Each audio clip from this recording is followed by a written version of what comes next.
Hey, Tubies! It's Psychic Bob. Well, here we are Sunday night. I got on my witch gear. I'll be styling because it's just that time of day. It's the witching hour. And I'm here tonight and I got Lord Tony with me. Looks like the ladies aren't going to be joining us tonight. So you got Lord Tony and me. Lord Tony, you want to say hi to everybody? Hello, everybody. We're going to have a fun show for you tonight. I hope you'll enjoy it. We always have a good time. I always say the more the merrier. But, sometimes, we can't have everybody together. But you know what? We're all connected in our hearts. And, that's why we wear the purple cord. I got on my little purple cord tonight. And you see how that's all braided together with different colors of purple? That's like our order. We're all unique and special, and we all connect together on the spiritual level. And I think that's so important. Lord, I got to check our chat here. I can't see what's going on. Hold on, I got to get that open for us. So what have you been working on lately, Lord Tony? Tell us what's going on with you. Not too much is going on with me. I've been doing some healing work. What have you been working on? Oh, was that? Sorry about that. I had some feedback here. Oh.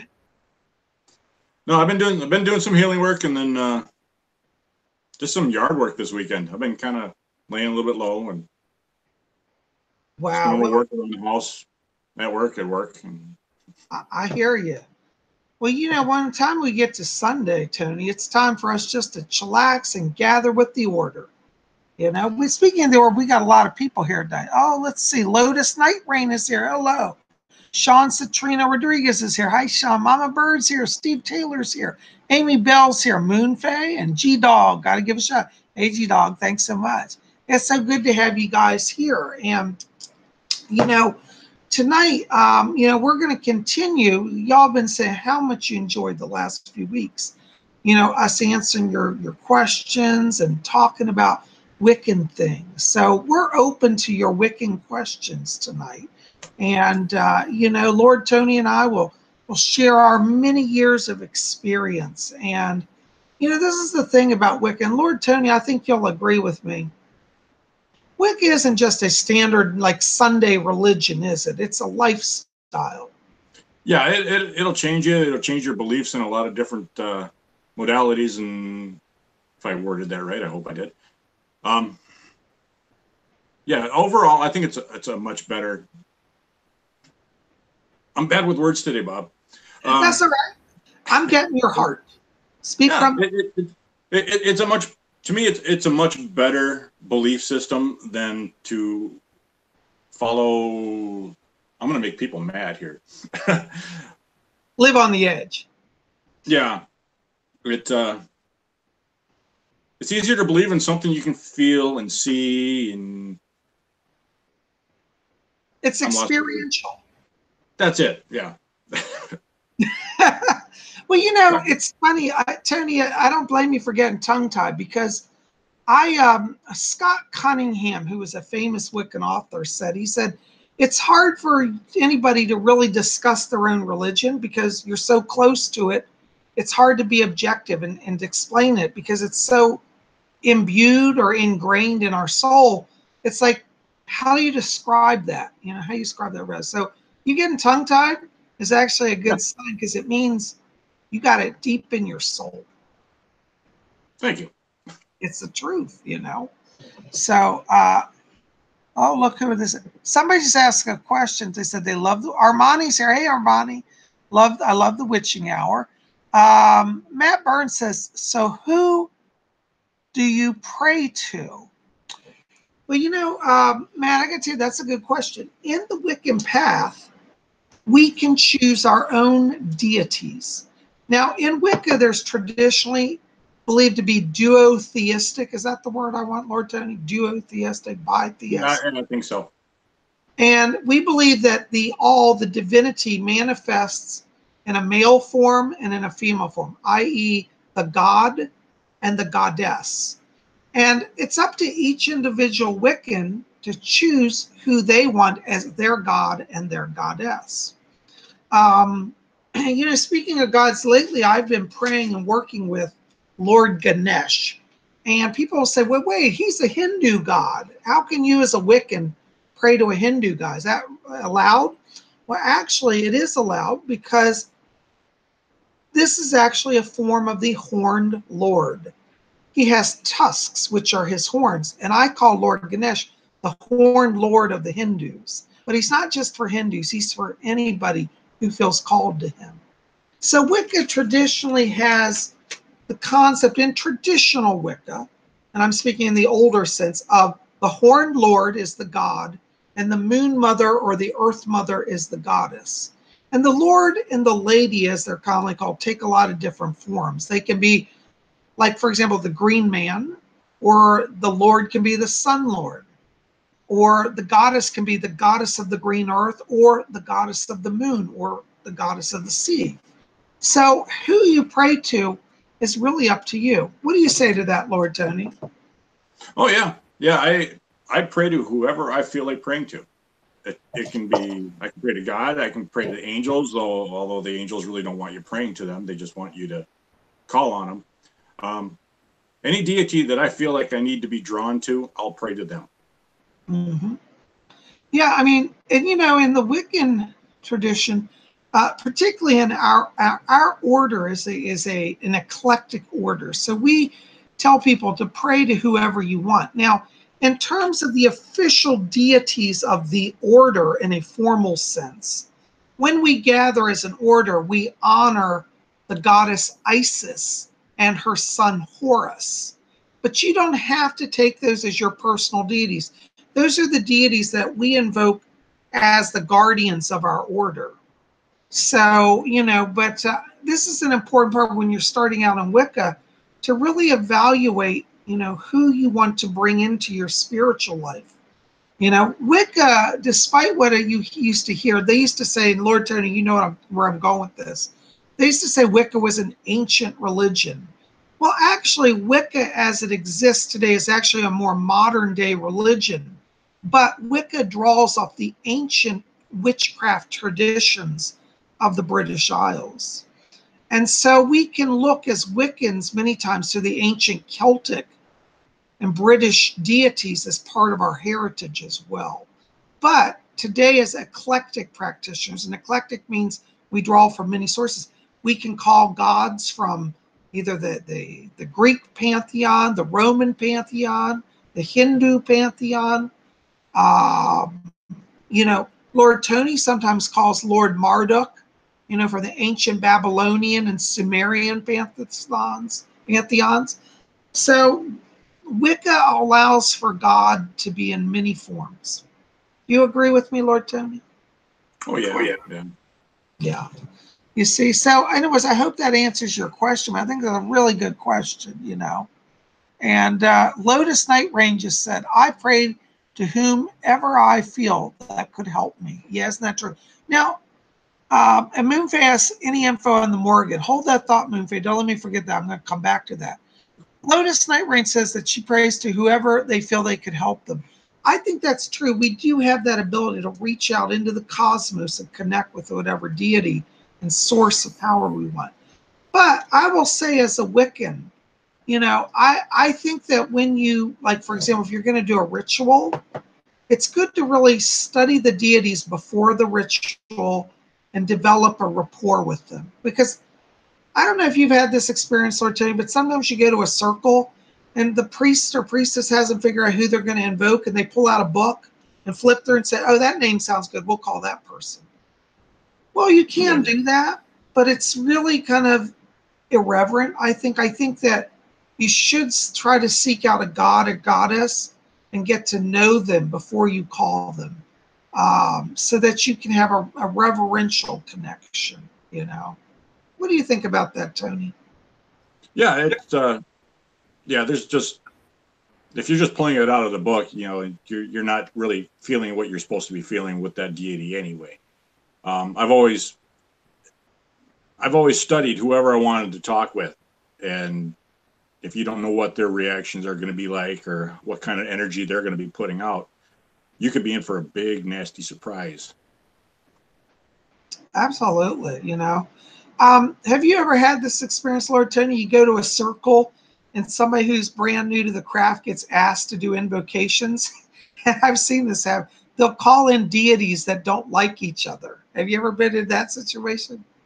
No, I haven't really been to too many circles myself. So, okay, well, I've seen it sometimes where somebody will call, for example, I'm trying to think. Yeah, off the top of my head, can't think of enemy. Okay, they might call, for example, the goddess Isis, and at one quarter and invoke her as they call the quarter, and then they'll invoke Set. And Set was the ancient Egyptian deity who killed Isis's husband. So there's no good love feeling between Set and Isis. And I've seen people do that, and luckily nothing too bad has happened. But it's not a practice I would encourage or recommend. Oh no. So, anyways, who was it? Somebody was asking. I think it was. I forget who wrote it. It might have been Moonfae asked about the Morrigan. Right. Yeah. Do you know anything about the Morrigan, Tony? Have you worked with her or them? I should say. No, I can't say I have. Yeah, I have just recently, I'd say recently, in the last year, started to explore the Morrigan. I'm not that familiar with the Morrigan, but the Morrigan, from what I understand, if I were to define the Morrigan, I would call the Morrigan the Celtic version of Kali. And for those of you who study my channel, Kali Ma is the dark goddess of India. And the Morrigan is the Celtic dark goddess. She's a goddess of war, a goddess of omens, of prophecy, a goddess of death. But at the same time, she's not an evil goddess. She's a goddess that is kind of necessary to the balance of the universe. Like Kali Ma, I would say the Morrigan is a dark goddess. She's a goddess of the dark moon. Her symbols many times are ravens, and as many of you know, I love the raven. So if you work with the Morrigan, don't be surprised if you start seeing ravens all of a sudden around you. That's a sign of her presence. The Morrigan's interesting because she can take many forms. She can be a person, like in her human form, as a younger person. She can also take a hag form and also take the form of a flock of crows or ravens. So she's kind of a shape-shifting deity as well. And many people claim to have seen her during the ancient battles. She would literally fly over the war zone or appear in some form. And a lot of times when a soldier would see the Morrigan, it was a sign that there would be death that day within their group, or they themselves could be in danger. So Morrigan was a little intense. I always say this again is a deity you don't just play around with. And really, you don't play around with any deities, do you, Lord Tim? No. You don't want to disrespect them because, like I said earlier, you can end up with something that will backfire and Absolutely wouldn't be good for you. No. There is a trend I have seen in the craft in the last few years where people talk about deities as archetypes. And an archetype is a universal concept that many people hold within their minds. I believe there are archetypal elements to deities, but I, as a Wiccan, personally believe in the reality of the deities. A lot of people say that the deities, it's common, not common, but it's becoming more common, I should say, to say that they're all archetypes, that they're not real, they're constructs of the mind. I think, at least it's my experience, when I work with a deity, I'm working with a real person who actually exists in another dimension, who crosses to connect with me. So I'm not a big believer in this whole trend of like everything's an archetype. Have you heard about this archetype trend, Tony? I might have. I just didn't put too much weight in, behind it because it's not something I would believe in.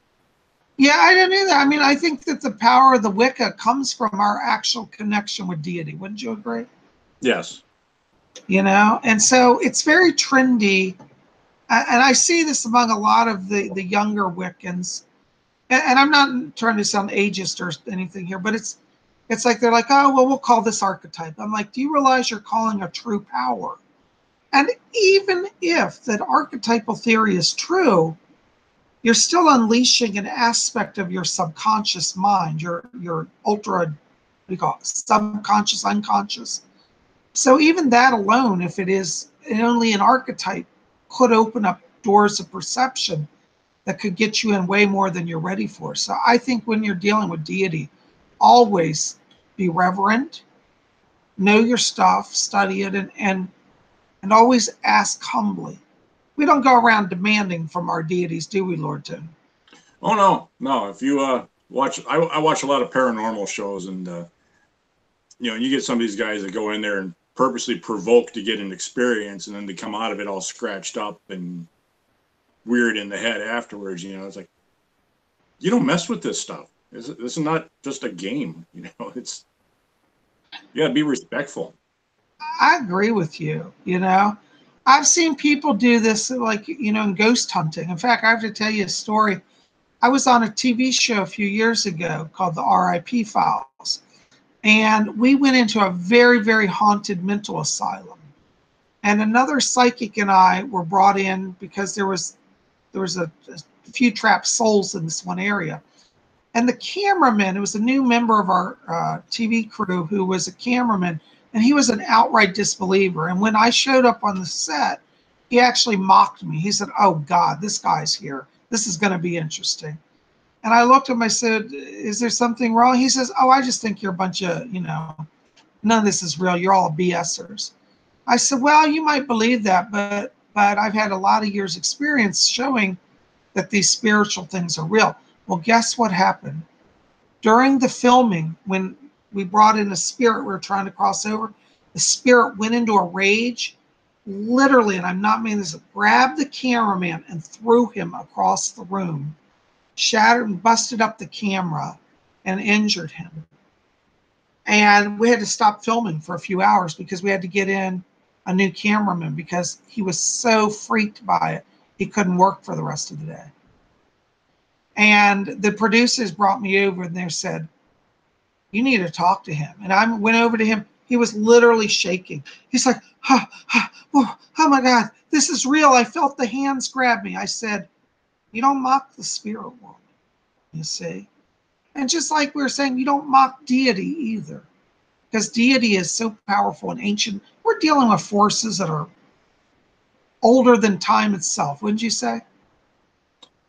Yeah, I would. They've been here for thousands and maybe hundreds of thousands, maybe millions of years, and they're not going anywhere. You said it, Lord Tony. They are not. You're absolutely right. They are not going anywhere. Oh my gosh.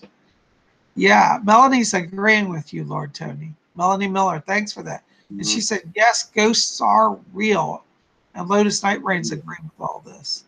Joey Paranormal Spiritual says, wow, yeah, I'm telling you, this was a very intense experience. But I'm glad it happened to that cameraman, because I tell you, he became a believer in spiritualism after that. Somebody wrote, oh, here it is. Moonface says, what's your opinion on ghost hunting? I used to be a big fan of ghost hunting, Moonface, but these days I'm not such a fan of it. The reason why I say that is that there are a lot of people that are doing it as a thrill, but they're not actually trying to help the souls that they're discovering. And most of the souls in ghost hunting are trapped souls with a lot of emotional trauma. And I've been on cases where I've been in a place and the owners have told me, you cannot cross the spirit. We like having it here.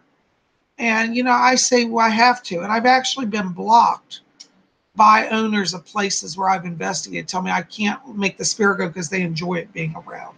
So I think a lot of ghost hunting today is thrill seeking without a lot of grounding or understanding of the spiritual reality that people are dealing with. My personal opinion.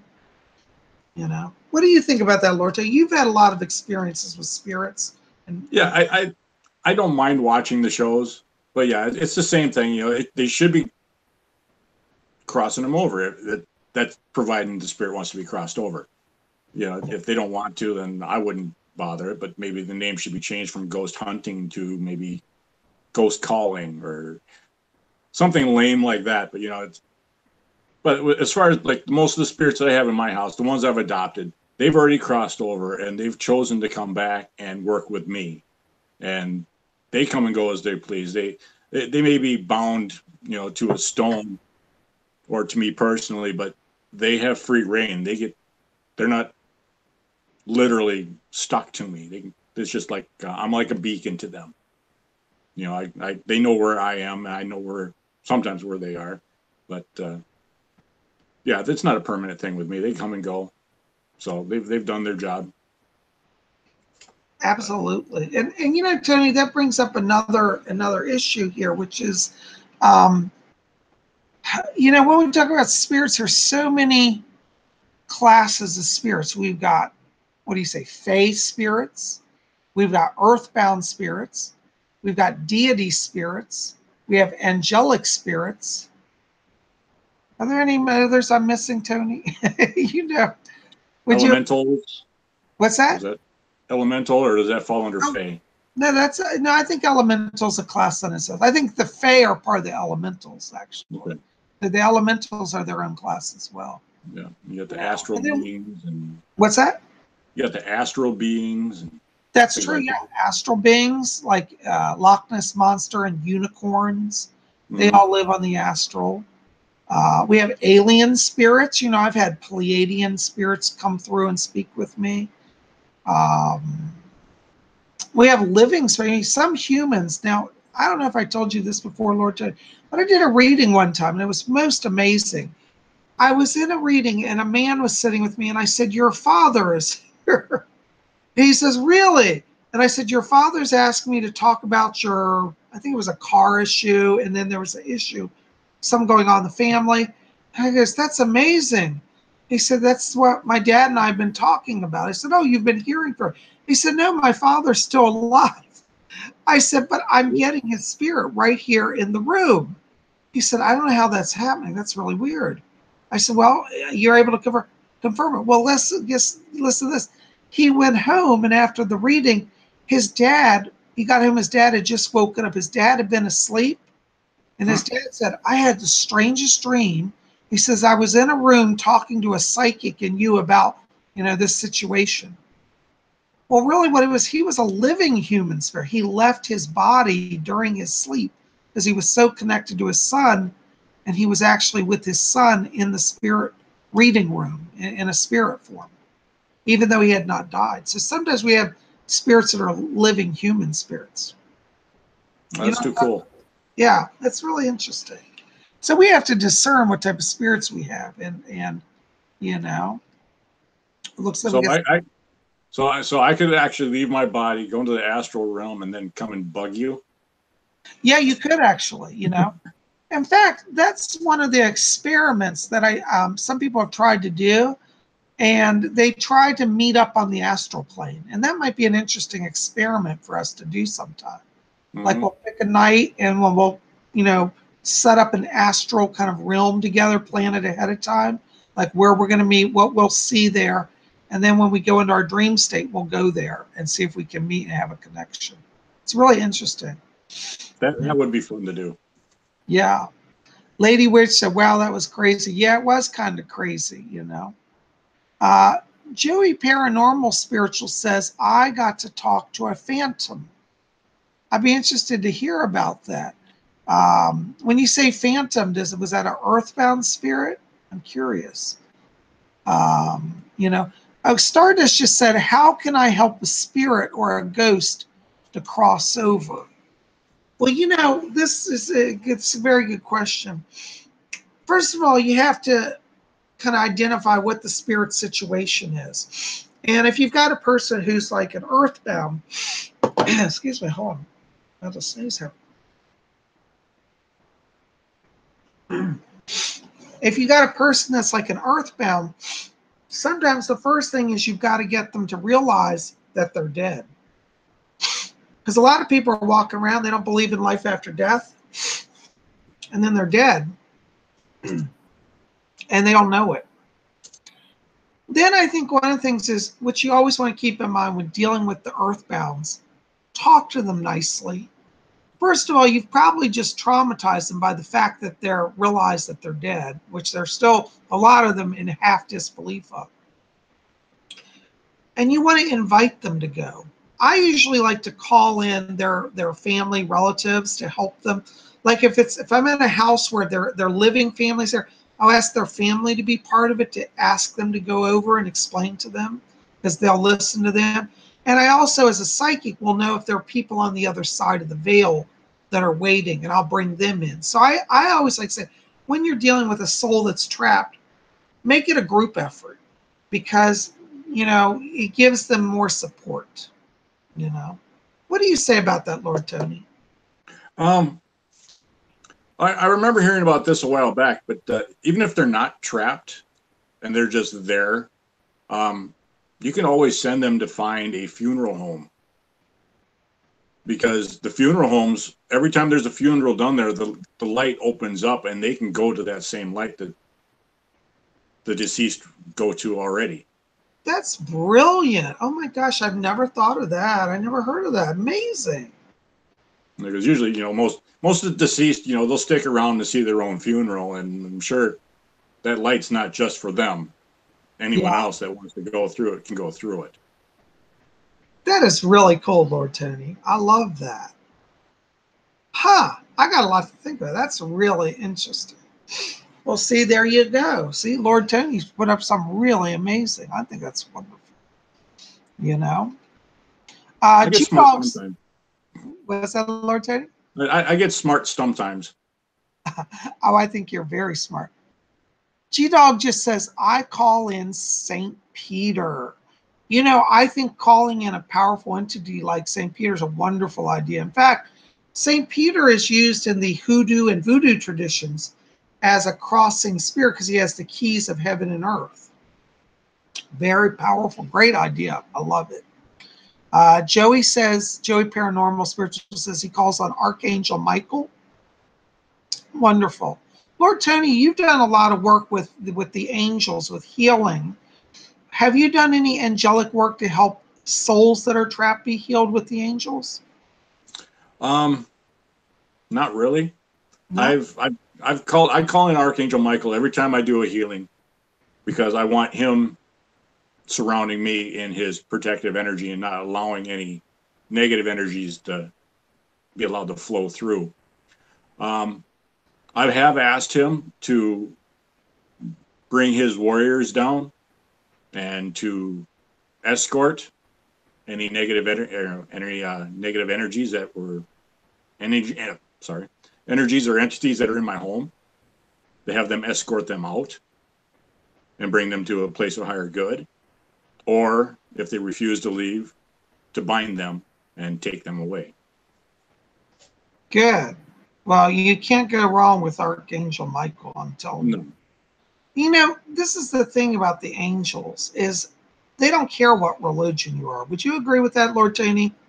No, they were around from day one, before humanity, before any religion. They were here, and their purpose was to help us, and the ones that chose not to help us are the fallen ones. Oh yeah. That you raise a really good point there, because I believe as a spiritualist, I believed, and also as a Wiccan, I believed in the fallen angels, the dark forces. And unfortunately, in a lot of modern day spiritualism, as well as in Wicca, people say, oh, it's all love and light. We don't deal with those dark spirits. That doesn't, exist. That's just your own mind. I have to disagree. I think there are dark forces. Don't you, Lord Tony? Oh yeah. Yeah, especially with the fallen, they're still considered archangels, even though they've fallen, and you can call on them if you don't specify, like say, I want contact with the archangels, or just calling out archangels 3 times. You can get either light or dark in there. I usually call out archangels of the light and be specific on what I want, because a darker angel could still come in there and still help you out, but they really don't care how they get the job done. They are powerful forces. Got another question here. Hold on, hold that thought. I'm going to come back to that, but I want to get this before I lose it. Creep Show says, how does one become a ghost? Really good question. Mostly people become a ghost because they die with a lot of fear and unresolved guilt or conflicts. When people die, this is the thing: is there's no, there's a myth that you die and you become this great angel and everything's light and love. Death only takes you out of the body. It doesn't change who you are. So if you're a person walking around with a lot of guilt complexes and fear and afraid of, anything of the higher powers, you feel guilt, like I can't face God because I did this or that, you're probably going to become a ghost because you're afraid to go to the light. Ghosts are people who, for whatever reason, just choose to stay here. Now, because we have free will, you can stay as a ghost, but you won't make any spiritual progress. Ghosts don't progress. They stay neutral. And that's the sad situation. That's why we want to get them cleared out and over to the light so that they can evolve and have that healing. What do you say to that, Lord Tony? Yeah, I've never really thought about how to become a ghost. It's like the words that were going to come out of my mouth if you didn't answer it were, I was going to be like, by dying. Yeah, I like your answer though, because yeah, that made a lot more sense. But that's the big step right there. Yeah, you got to die first, right? Yeah.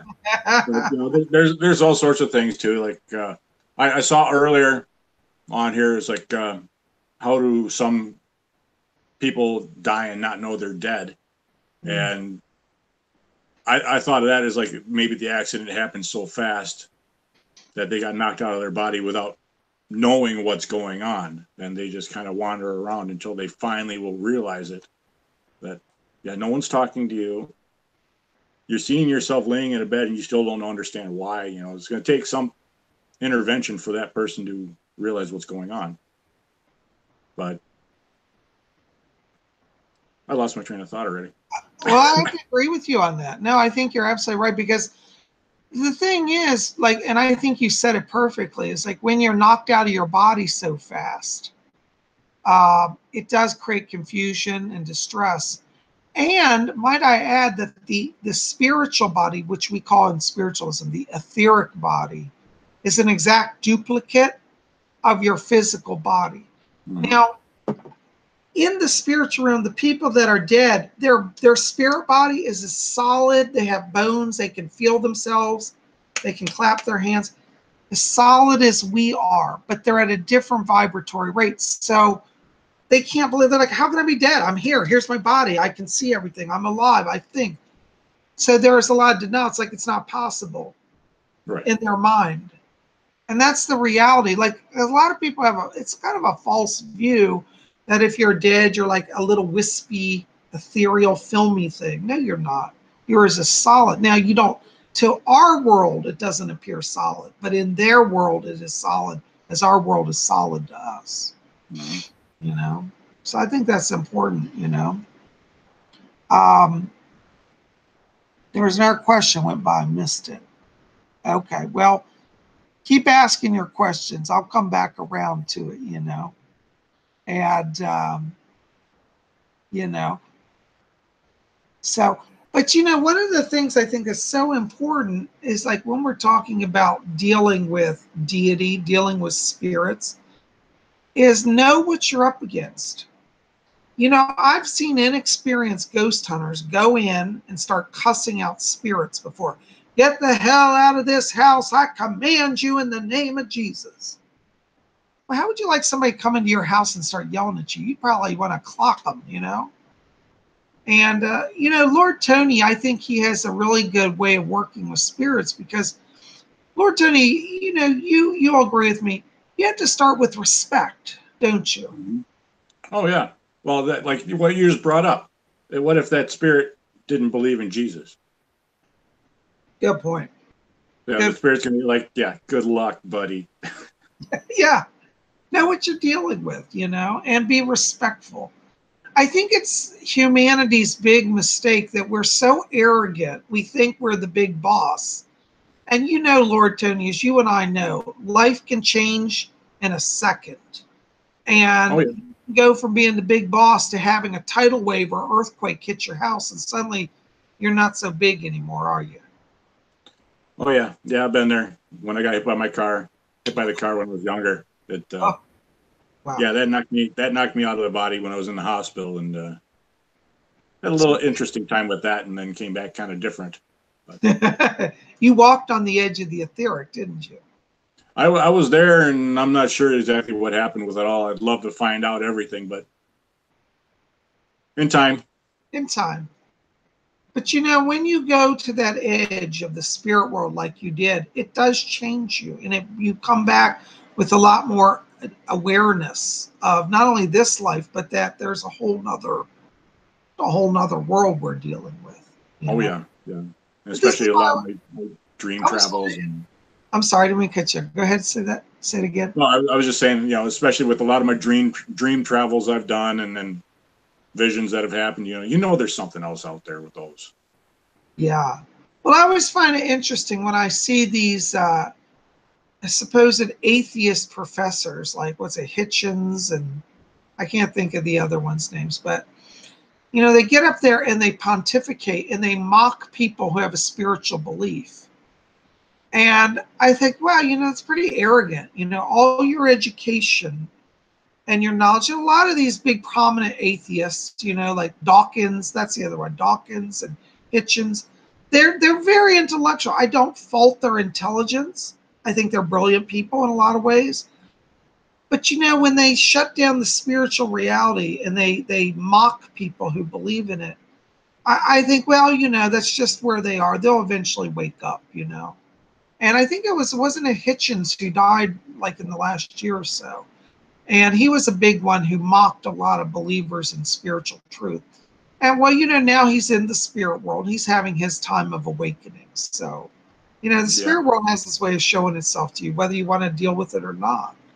But Right. some of my spirit guides, yes, you know what I'm saying? Like, the spirit guides always say, prepare for your journey now, and then it'll be easy.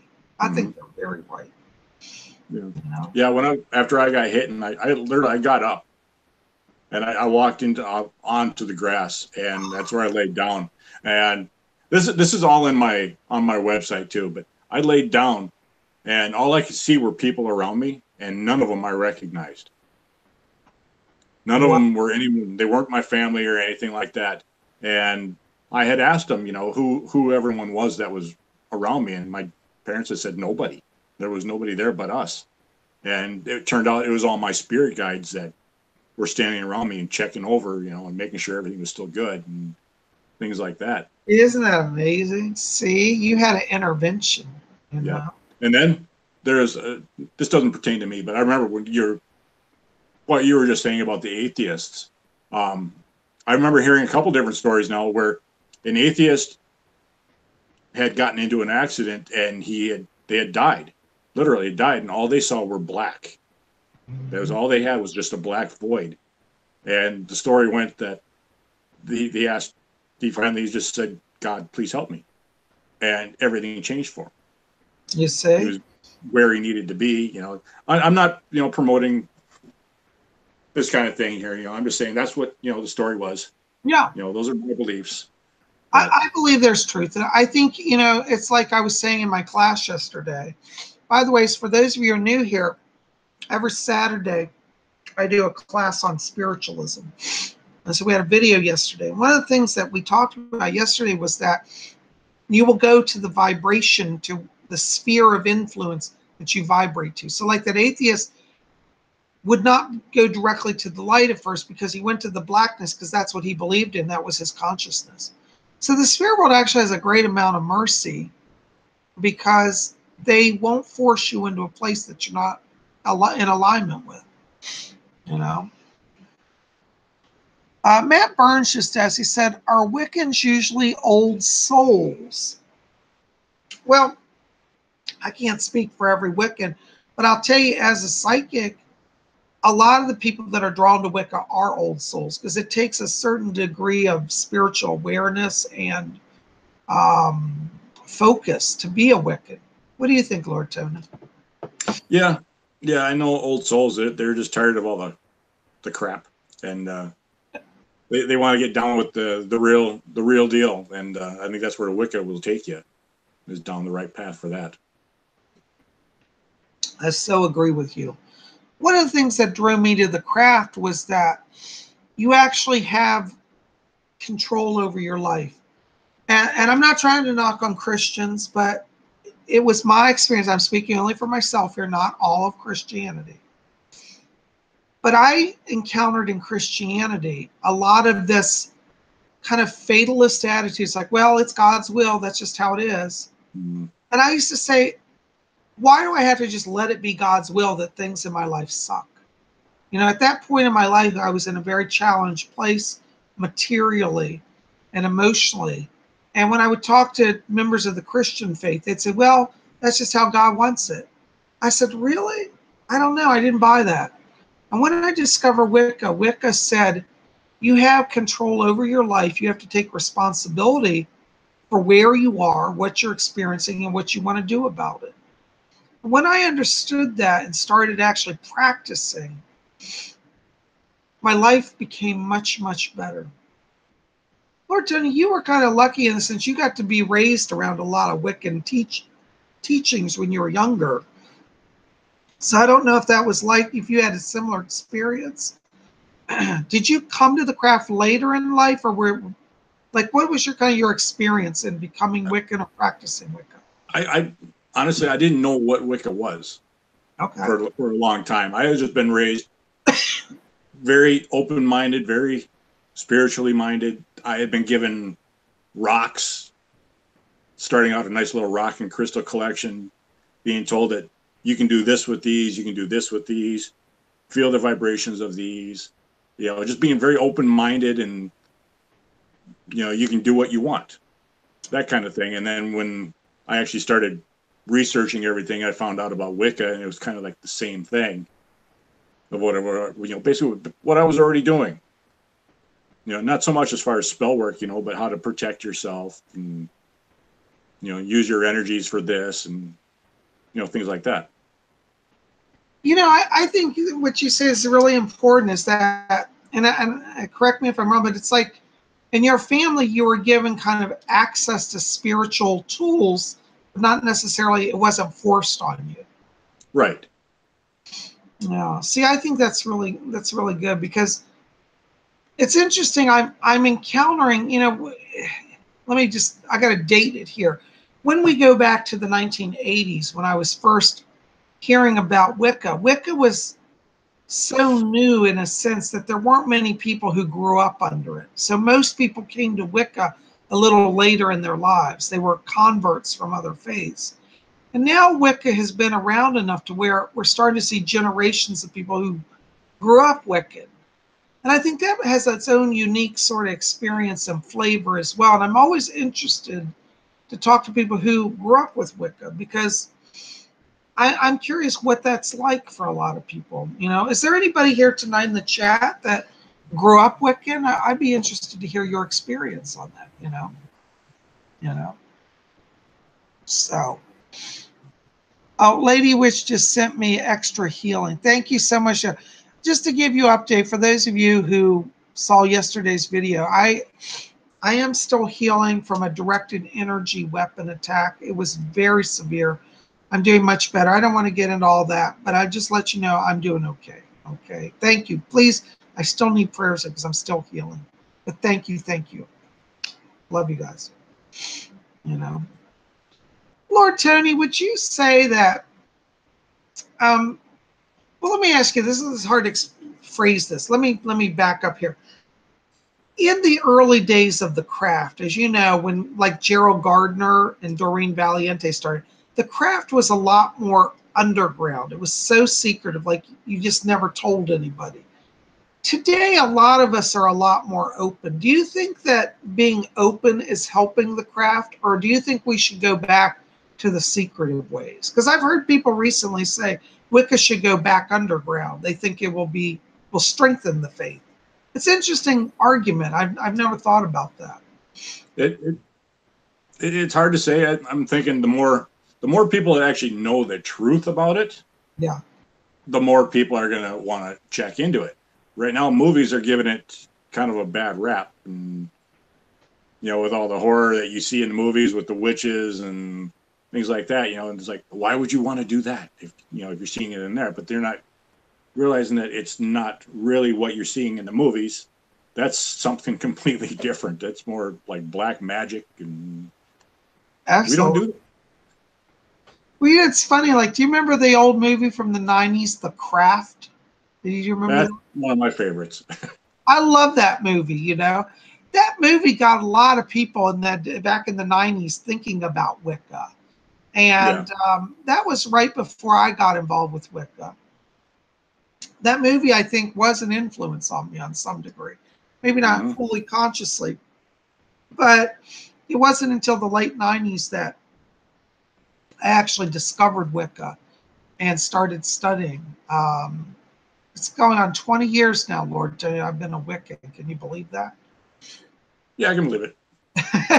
I'm telling you. Are you ready for this one? Firuza Balk is actually selling her own handcrafted angelic sigils. No way! Oh my God! Yeah. Well, she's a Wiccan. Yep. I have to look that up. Oh, that's fascinating. Yeah, she's got a couple on there that I wouldn't mind, but she's selling them as like big paintings.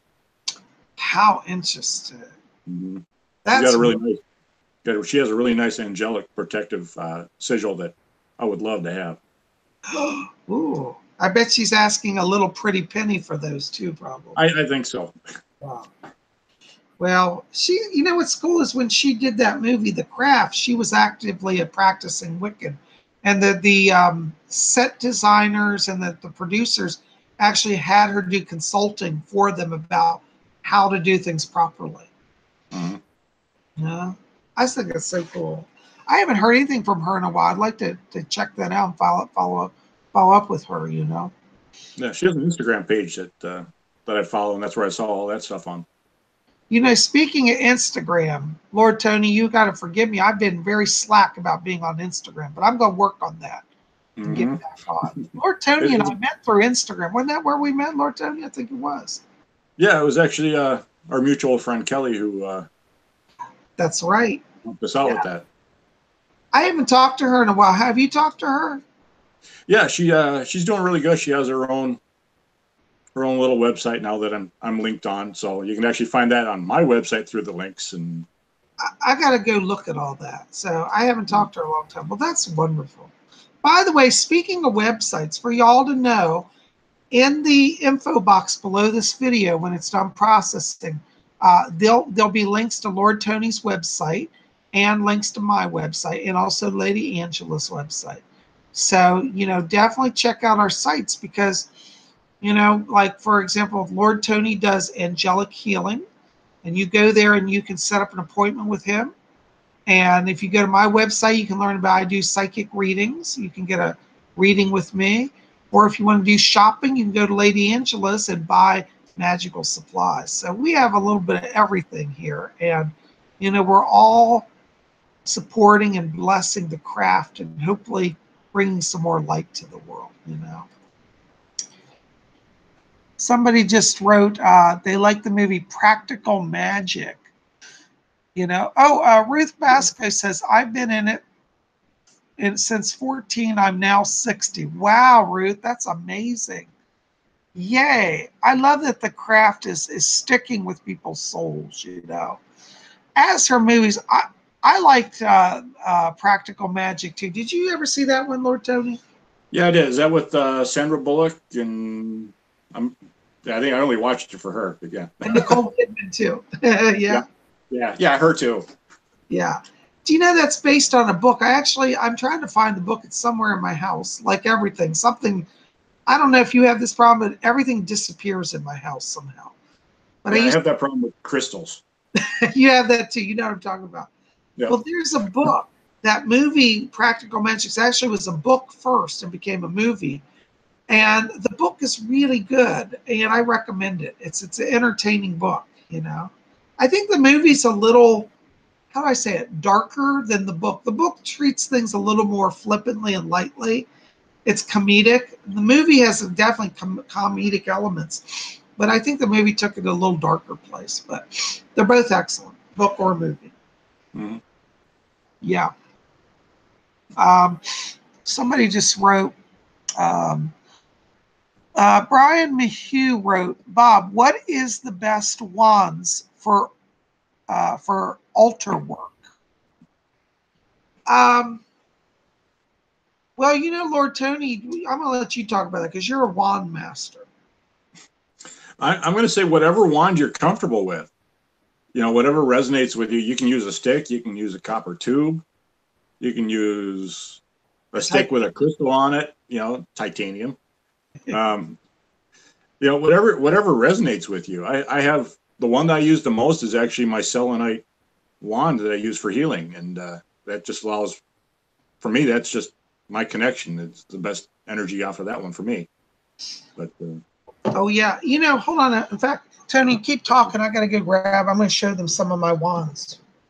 Okay, but yeah, I have just the one that I have right here that I use for whatever. Anytime we do a ritual here on the channel, I use just this little one right here. I have like 7 or 8 little wands, but you know, it's like this one I use specifically for the altar that I have set up here.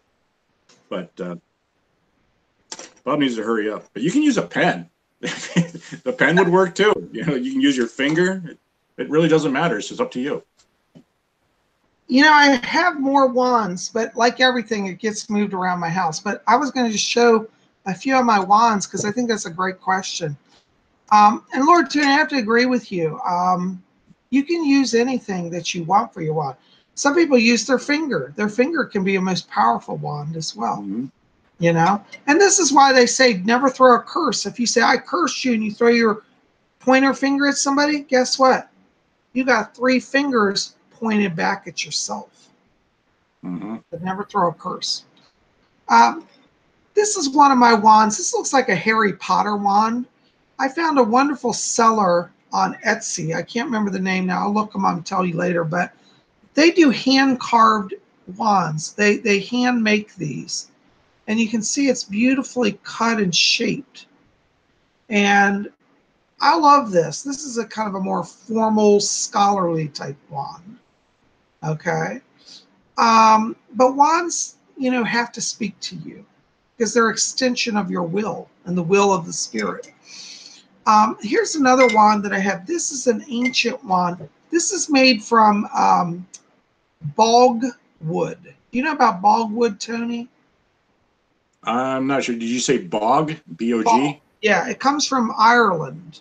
You know where they have wood. You know, like they have the they have areas that kind of like swamp, like where it's mossy terrain, and then there's a lot of water, and a lot of the trees sink into the moss and go under the water. Okay. And then they petrify. They're there for like hundreds and hundreds of years. Well, that wood, when they extract it from the moss bog, it's like a swamp, becomes almost like petrified. And this is a wand that is made of 2,000-year-old bogwood. I got it from Ireland. They're rather expensive, but they really have a vibration. It's very ancient. So like if I'm going to call like ancient deities like Marduk, you know, go way, way, way back. Sometimes I like this wand because it has that ancient feel to it, you know.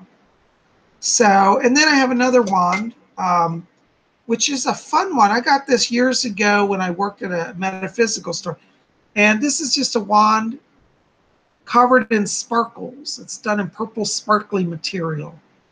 And I just think that's fun. That's like a fun wand. So, you know, wands have their own mood and energy, and there's not really one wand. It's the wand that's best for you, like Lord Tony said. And, you know, Lord Tony, like you said, in a pinch, you can use a pen even. And that's right. I agree with you. I think that was really good. You know? It's all about intent. Absolutely, you know, intent. Well, that goes like with Atheists. You know, Athame is the ritual knife. I've actually traveled before and used hotel cutlery, you know, like a hotel stainless steel butter knife as an athame. You know, it doesn't have to be sharp. It just has to be a good tool for the purpose. exactly. You know, so yeah. Brian, I think Brian liked our answer on wands. He said, "Wow." Well, I'm so glad you enjoyed that. Moonfae likes the purple wand. Yeah, this was interesting. This wand was made by the store that I worked at. It's no longer a business, but these were actually made of dowel rods, and then they coated them with this glitter sort of paint, and they sparkle. And I thought it was lovely. They handmade. They had a whole basket of these, and they were in every color you could imagine. So yeah, I wish I'd bought more of them because I love them. But I might make some. I think that'd be a fun project. Lord Tim, we could do a wand making night here. What do you think? Ooh, we could. Yeah, I have to think about that. You know. So Lotus Night Rain she says, if you use your finger always use as good for the other three is pointing back at you, hence the threefolds. Do bad and bad comes back to you 3 times more. Do good and get back 3 times the energy. That is so true. So when you're pointing, think about your energy because you got 3 of your own energies that you're channeling coming back into yourself. You said it. So true. Okay. Stardust says prayers for Joey. I'm sorry, I may have missed something. I hope Joey's okay. Joe, I hope you're with us. You're okay. But if something's wrong, we're sending prayers to you as well. Okay. Let us know. Okay. Sherry Detilio says, I love the idea of wand making. I think that'd be fun. We could have our little craft table set up each of us and show how we're doing wands. I think that'd be a great project. Of course, Lord Tony, he does a lot of his wands with metal, so he might have to film in his metal shop, you know. That would be I don't know. I don't know if they would let me do that. So maybe not, but we could find another way to make wands. Yeah, they don't allow video cameras in there. It's a lot of private stuff. Okay, well, just a thought. Yeah. You never know, you know. Okay, Matt Burns writes, so all Wiccans have mystical powers. You know, honestly, Matt, yes. Yes, because to be drawn to the craft means that there is something within your spirit that is calling you, and that alone makes you connected to mystical power. Now, in the sense of like Harry Potter, can we make things levitate and fly and disappear? No, Wicca is not about that. Wicca is not so much about the powers of the mystical powers, but it is about connecting to the energies of the earth. And that in itself is a mystical power. What do you think, Lord Tony? Oh, yeah. Yeah, I think personally everybody has the ability to do anything. You know, any magic they want to do, they have the ability. There's intent there.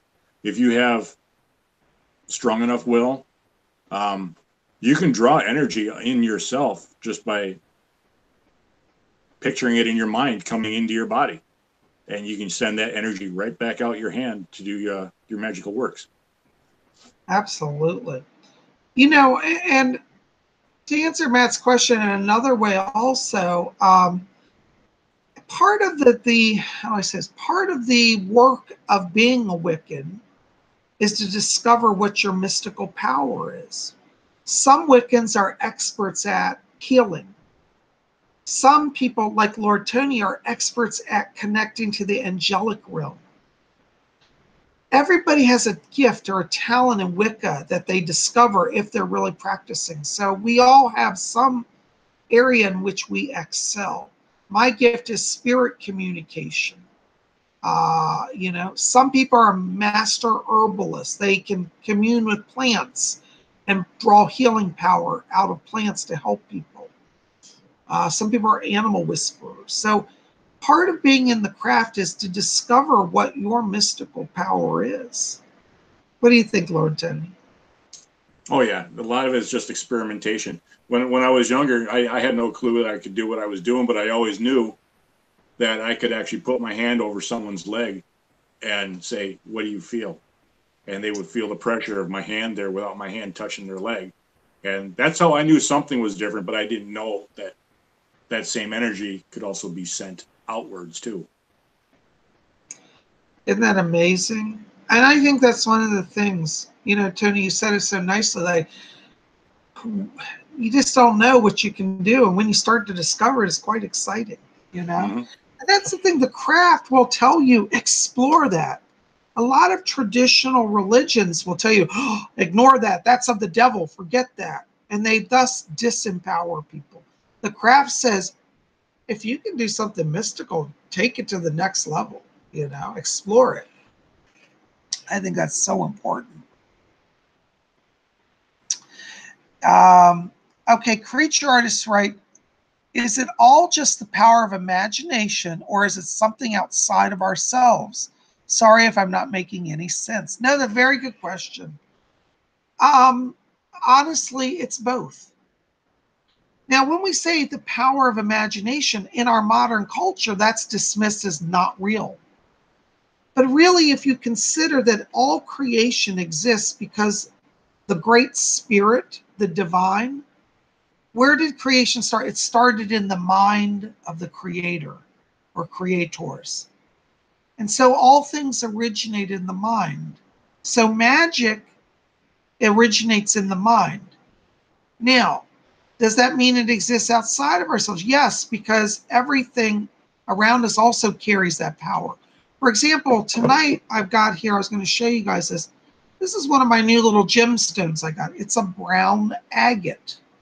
The brown agate is a traditional witch's stone. A lot of witches used to carry these for protection, and it's got like protection and healing powers. So the stone itself carries its own inherent power separate from me. But from my own connection, I can tap into that and draw power from it. So it exists in both ways. What do you say, Lord Tony, to that?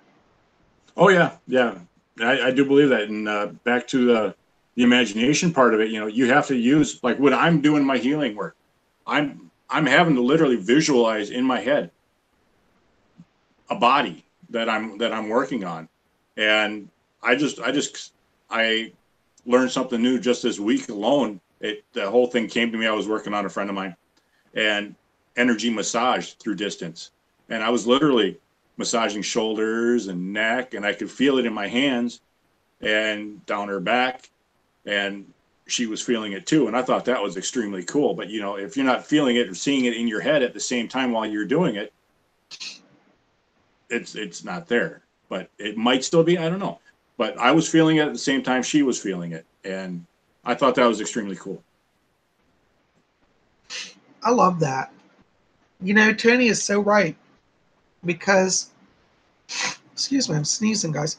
I think as people, let me put it this way. In modern day 21st century culture, we've been taught to disconnect from our spiritual selves. And this is a great disservice to humanity. And this is why I believe in the craft, why I believe and practice Wicca, because Wicca says reconnect to your soul, reconnect to Mother Earth, reconnect to the moon and the stars, reconnect to the spirits around you, the living and the dead. And if we practice those reconnections, I think we become whole, and we become powerful, and we become joy-filled. What do you say to that, Lord Tony? Oh yeah, yeah. You put the good energy out there, it comes right back to you. And I feel good about everything I do. Even if, you know, if I get tired out from this, I get tired out from it. But I feel good about knowing that I'm actually helping someone else feel better. I think that's so true. Oh my gosh, Lord Tony, look at the time. I don't know where this day is going. You know, the hour flies. It's a titanium time warp is what it is. It is. It's those you know, Lord Tony has a lot of titanium in his house, and I swear it's doing something to the time, because I blink and the hour flies. I still have it all sitting over here too. So there you go, my evidence. I'm going to submit that in the court of celestial law, that Tony is messing with our time. Sorry. Tony's an awesome guy. And listen, you guys need to definitely check out his website. Lord Tony, why don't you tell people a little quickly about what you do and how to connect with you? Basically, what I do is I do angelic healing. I have them basically guide my energy to work on whatever energy blocks, healing that might need to be done to you, and make all your energies flow a lot smoother and the way they're supposed to. And that's pretty much it. My website will be in the description below, but you can always find me by Googling Lightbringer's Angel. Excellent. And I encourage all of you, definitely contact Lord Tony. Now, Lord Tony accepts donations for his work. But just because he accepts donations, don't take advantage of him, because, you know, he has a family to feed and a lot of bills. And so honor the people who work for you and pay a nice donation to him, because he's certainly worth it. And if you want to get some help also on your spiritual journey, you can contact me. For those of you who are new here, I am a full-time professional psychic, and I am available to do private readings. I can do that by phone or Skype or in person. Give me a call at my office, 571-483-2112. I'll have the number in the box below, or visit my website, Robert-Hickman, HICKMAN.com. You can read about my work and get on my schedule. Or you can write to me at my email, readings@robert-hickman.com. Again, all these links will be below. So in a private reading with me, it's you and I one-on-one for a full hour. We cover past, present, future. We connect you with your spirit guides. We explore your life themes, what your mission is. I bring over messages from deceased loved ones and spirit guides and relatives. And I also answer all your questions. So you'll get a lot in that hour. And those of you who have sat with me, you know. So I hope you'll contact Lord Tony for angelic healing. Contact me for psychic reading. And we want to help you go forward. And contact Lady Angela, and her link will be below also, to get your magical books and supplies and spell books. She has everything there. So, you know, you got a lot of resources here. We hope you'll take advantage of it. Well, Lord Tony, I'm telling you, is it time for us to go? Sure, another hour. Well, I wish I had another hour. Tonight I'm booked up. But Lord Tony, would you like to say goodnight to everybody? No, I want another hour. I hope everyone has a great night. I had a fun time here. Missed all the ladies, but you know, we got to do this sometime with just the Lords. It's the Lord's night. It's the Lord's night. Well, guys, thank you for being with us. We've had a great time. I had a great time. Listen, Psychic Bob needs a little extra help here, because YouTube is not being kind to Psychic Bob. So you need to show YouTube you support my channel, so I won't be taken off the air. You need to like this video, favorite it, share it with your friends. You know, put it on Facebook, pass it around. You put it on your website, put it wherever you want. You have my permission. And if you haven't done so, hit subscribe. Be part of our channel. We'd love you to be here. Go over and subscribe to Lord Tony. Lord Tony, tell him your channel real quick. It's Anthony Lightbringer, 2 words. Well, either way, 1 word, 2 words. You'll find it. It's not a hard one. I got to put your channel link below. I don't know if I put you in my channel link, Lord Tony. I have your website, but I got to do your channel also. Okay. All right, we'll get that in there. Guys, listen, thanks for being here. I love you. Sending blessings to all of you. Be here tomorrow. What's tomorrow? Monday. Oh, horoscopes. That's right. You're going to get your horoscope. Make sure to be here. We'll talk about all that. You guys are the best. I love you. Thanks for being here. We'll see you back here tomorrow for horoscopes. And of course, next week we'll be back for another witching hour. And until then, may all of you blessed be.